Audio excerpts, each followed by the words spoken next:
Hello guys, it's Abhi here, and I just wanted to go ahead and drop my review of Season 2 of Stranger Things.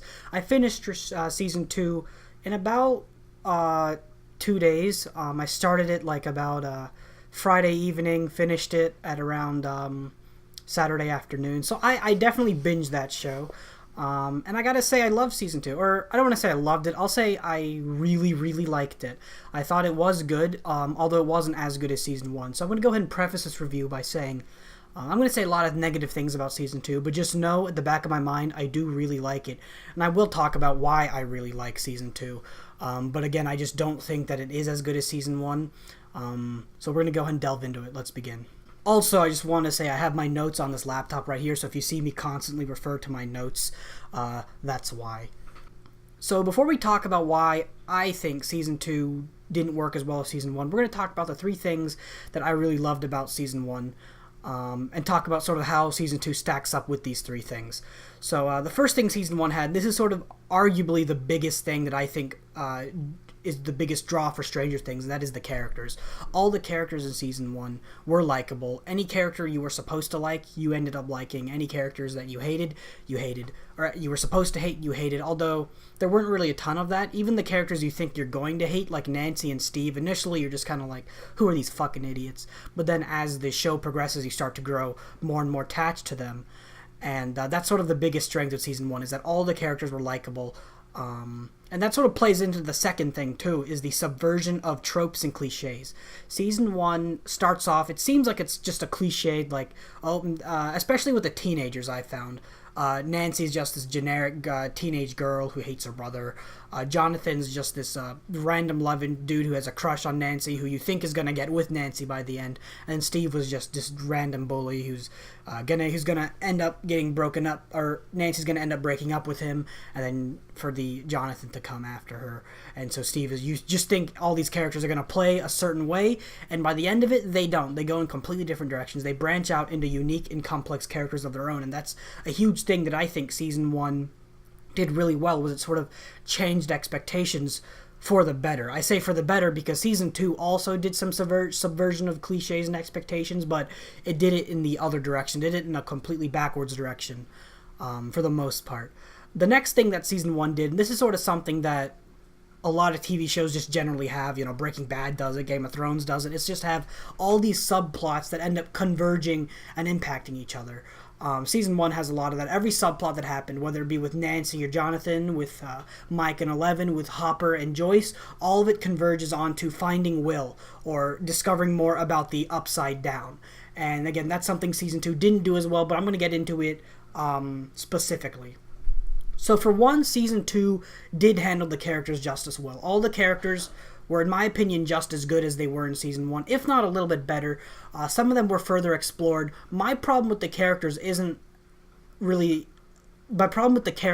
2 isn't necessarily that they were played bad or they were bad characters. My problem was that a lot of them had arcs that didn't really converge much, or didn't really have any impact on the character's development or the story as a whole. And we'll get into that very specifically. The thing Season 2 didn't do right was it never really did subvert my expectations. It always seemed to follow it. I expected it to end one way, and it for a while it goes in this weird direction. I'll get into that later on again. But for the most part, it is just very much in line. Like, Will's gonna be fine by the end. Everyone's gonna be fine. This guy's gonna die. Blah blah blah. Another thing is that not all the characters have interesting subplots. This show has way more subplots than Season 1. It is a much bigger season, and not all of these work. Some of them do work, but for the most part, I don't want to say for the most part, I'll just say a lot of them don't work, and it becomes noticeable because a lot of screen time is brought to these little subplots, and you're just kind of like drudging through them after a certain point. So I have a lot of notes on the characters, and I'm going to go ahead and talk about all the characters. And by talking about the characters, I will indirectly be getting into their subplots and the plot of the show. So first we've got Will. And Will is sort of the focus of the season. A lot of the show's conflict revolves around Will. As you saw in the last season, he sort of spits out that weird-ass worm thing. That weird-ass worm thing ends up playing quite a role in Season 2. Will is just the character. He just can't fucking catch a break. Last season he was kidnapped and sent to hell. This season he's experiencing excruciating pain and being possessed by a goddamn kaiju. So Will can't catch a break. One thing that impressed me about Will was the one character that in season 1 I wasn't sold on. Mostly because we didn't see a ton of Will in season 1, so there wasn't a lot to see to get sold on. But in season 2, a lot of the show's focus is on Will, and I gotta say, the actor for Will is probably the best child actor in that show. I mean, whenever you see Will suffer, whenever you see Will in pain, whenever you see Will happy, or you feel it. The actor plays him so fucking well. Just huge props to Will. He's probably my I don't want to say, actually, I don't know. He's probably my favorite out of all the main kids, all the D&D kids. But he's just overall a fantastic character. He's even better in season 2 than he is in season 1. But again, that's not a hard bar to beat.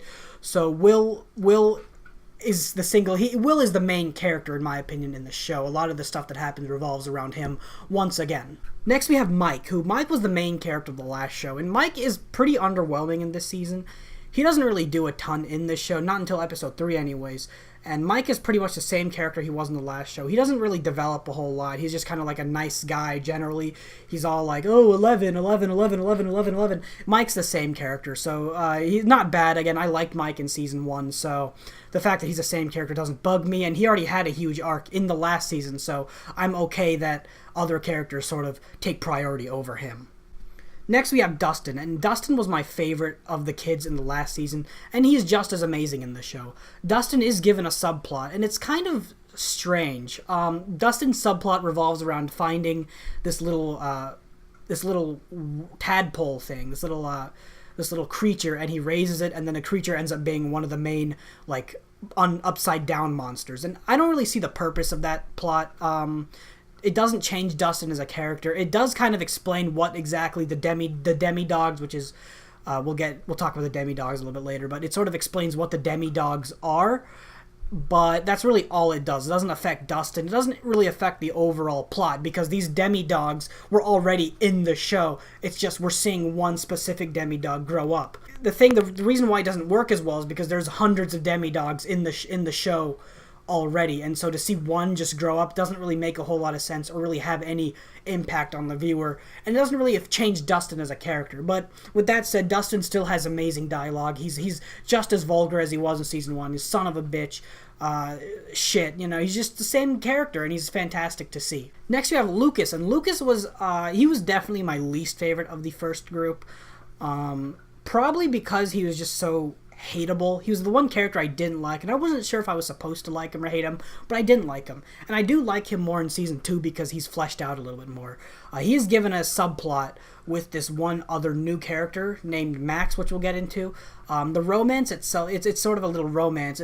That in itself doesn't really impact the whole plot, but it is nice to see Lucas get a little bit more attention. You start to actually see Lucas's family, which you didn't see any of that in season 1, so you get to see his parents and even his sister, which his sister's fucking awesome. His sister is probably my favorite character in this show. I'm going to say it a lot, actually, but Lucas's sister's hilarious. Lucas, in general, was a more likable character this season, and I appreciated that. He's played well by the same actor, obviously, but it's nice to see him get more screen time and more attention, which he didn't really get in season 1. Next, we have 11, and 11 is great. Her subplot makes a lot of sense. She's not dead in this season, like the last season led you to believe. She gets stuck in the Upside Down, and then she comes out. And so she's sort of forced to live with Jim Hopper, and she's not really allowed to go out or anything. Otherwise, people are going to find her, and then the government's going to get a hold of her, and it's just going to be a pain in the ass. So her whole arc is sort of finding what home is.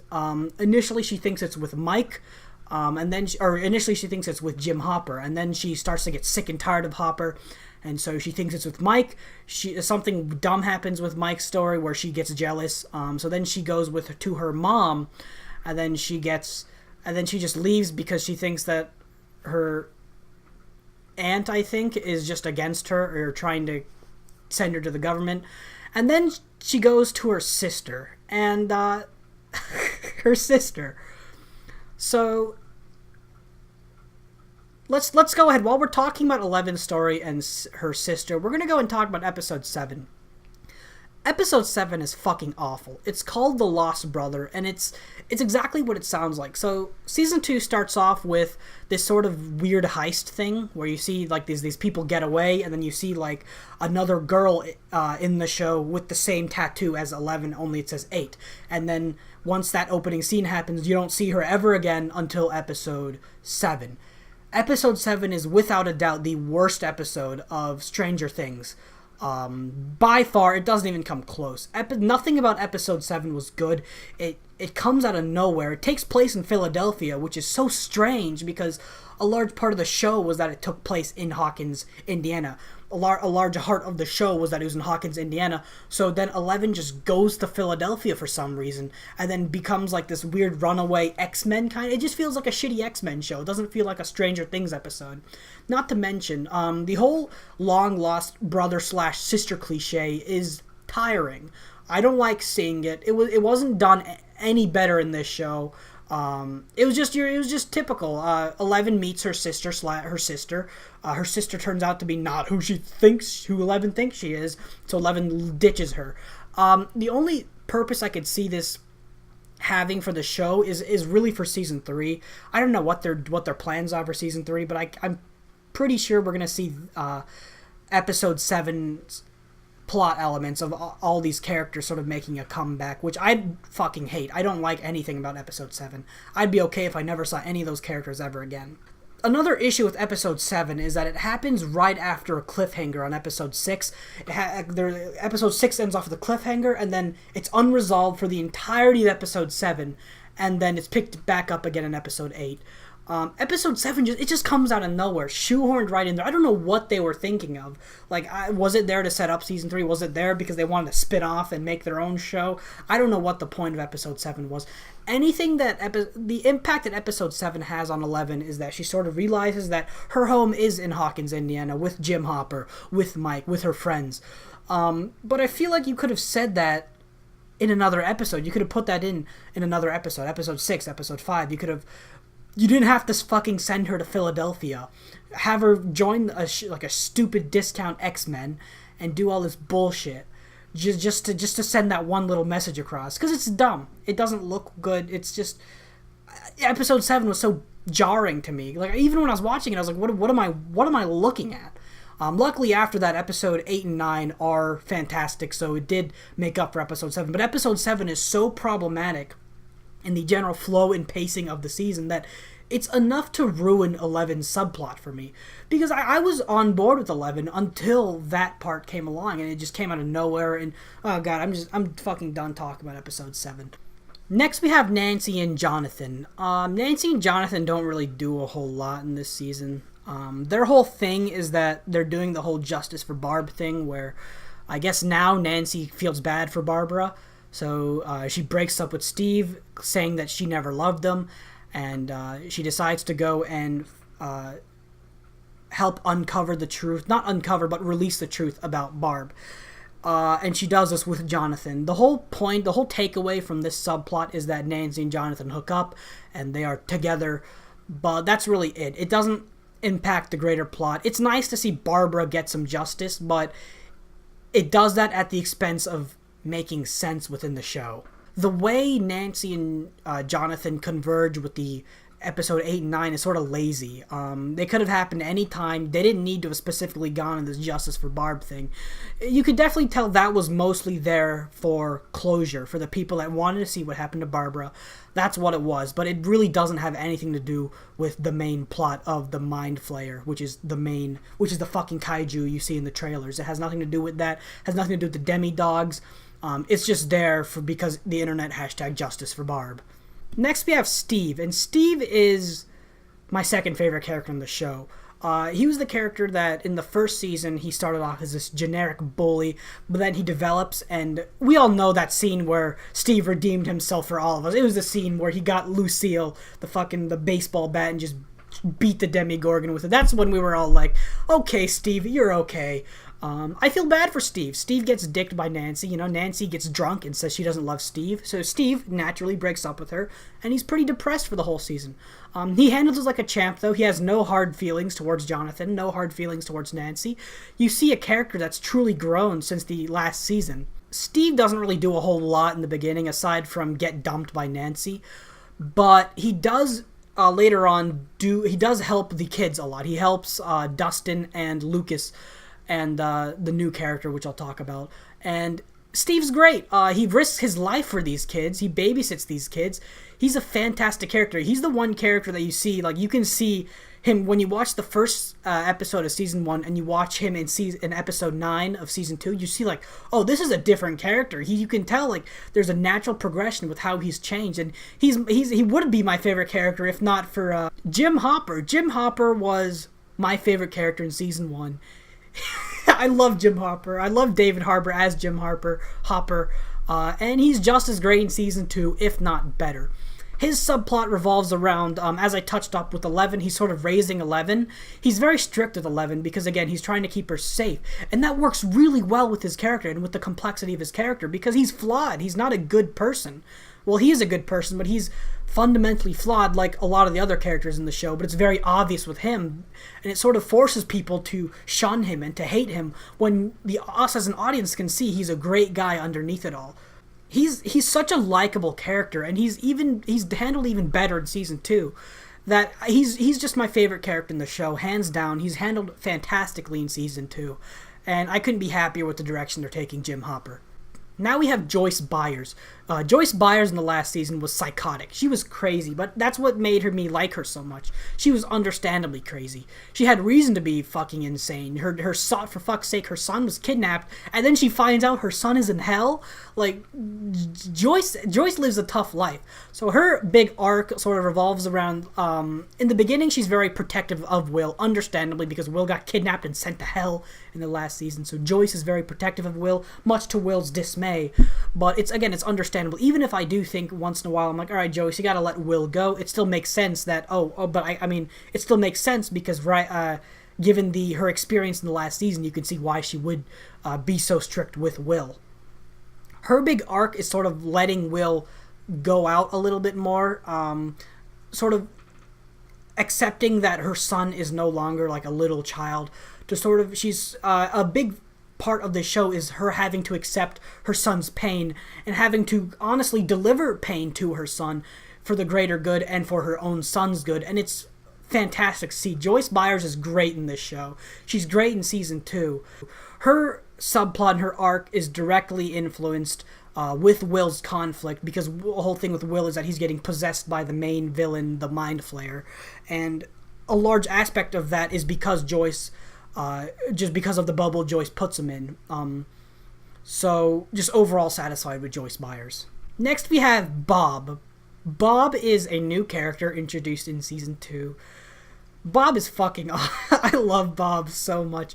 Bob is a really two-dimensional character. Nothing about him is particularly complex. He's just likable. That's all Bob is. He's just one guy that you can't find any issue with. You're just like, I love you, Bob. But because Bob is such a perfect and two-dimensional character, there's sort of this predictability that comes out of him where you know, like, he's just a red shirt. You can pretty much tell, yeah, Bob's fucked. He's not going to make it through this season. And he doesn't. Spoiler alert. It's sad to see, but it makes complete sense. Bob is a very two-dimensional character, so it makes sense that they would kill him off, but it's still sad to see nonetheless. And that's actually kind of highlights, not necessarily an issue with season 2, but something about season 2 that I noticed, and it's that the show is kind of scared to take risks with how it changes its characters and how it changes the dynamics of its characters. Season 1, a lot of people died in season 1. Barbara, there's more out there, I'm sure. Russ, evil scientist guy, people die in season 1. In season 2, there aren't really a whole lot of casualties. In fact, the only casualty that I can think of is Bob and Dustin's cat. Those are the two real casualties. And I get why the Duffer Brothers don't want to kill off their characters. It's because we've grown attached to these characters. They've probably grown attached to these characters. There's still a lot of potential they could have with these characters. So it makes sense that they would be hesitant to kill them off because we've grown attached to them, and seeing them taken from us is going to fucking pull our heartstrings. We're not here to watch Game of Thrones. We're here to watch Stranger Things. But anyways, yeah, Bob overall is just a red shirt. He's a great character. He's a likable character, but admittedly, he's very two-dimensional. Next, we have these two other characters introduced named Max and Billy. Max is a girl. She moves into, what's the name of the town? Hawkins, Indiana. And she's a pretty mundane character. She's fleshed out quite a bit, but her sole purpose is to be a romantic love interest with Lucas, and to sort of be a girl in the gang. That's sort of her sole purpose. It is interesting to see Mike not really accept her at first. Actually, does he ever accept her? He probably does at one point accept her, but Mike doesn't like her. Dustin and Lucas like her, but aside from that, she doesn't really serve a huge purpose in the plot. You could sort of have her taken away from the show, and the show would have the same outcome and pretty much be the same show. Another character introduced is her stepbrother, Billy. And Billy is like Steve, only he doesn't get a redemption arc. Not in this season, anyways. I could see them do something with Billy later on, but the show does actually make Billy somewhat empathetic. He's still an asshole. He still is a piece of shit, but he is empathetic. You see his dad treat him like a piece of shit, and because of that, you can tell, like, oh, this guy's got some anger issues. And so you sort of feel bad for Billy, but he doesn't really get a redemption arc like Steve. He's sort of like Steve, but way worse, like way shittier, and he doesn't redeem himself. So again, I could see them doing something with Billy in the future season, but nothing happened to him in season 2. I did appreciate him in the show, mostly because the show, I was getting so used to I really thought they were going to redeem Billy somewhere in the show, which is strange because that would have been a subversion of the bully trope. That would have been them defying the trope of having a bully character, which is weird because the last season already did it, so they subverted my subverted expectations for the show. I don't know where I'm getting at. Overall, just Billy and Max didn't need to be in the show, although I could see them doing something with these two characters later on. So, talking about the characters, so overall, all the characters were actually pretty good in the show. I didn't like a lot of their arcs. Again, the Nancy and Jonathan arc didn't need to be there. Eleven's arc was pretty much ruined for me because of episode 7. Dustin's arc didn't make a lot of sense to me. Lucas's arc, I didn't really give a shit about, but the characters themselves were still likable, and when they do come together in episode 8 and 9, it's fantastic to see. Now let's touch up on the plot. The plot is actually very simple.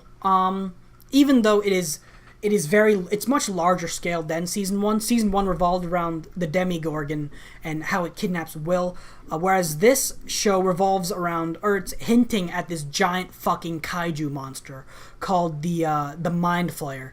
You don't really see this kaiju in season 2, although they definitely throw some hints that it's going to make an appearance in season 3 or season 4. I'm expecting that the Mind Flayer to be the main finale of the show. But it is disappointing that it was teased during the trailers, but not really seen in the show physically. It's only seen in Will's visions. But yeah, the Mind Flayer is probably a big focus of the show. Another big focus is the Demi-Dogs, which is basically the Demigorgon, but they're dogs. The Demi-Dogs weren't really a threat. To me, I mean, they were a threat. They were very dangerous, but when you compare it to the Demigorgon was fucking scary. Like, seeing it in season 1, kidnap Will, was terrifying.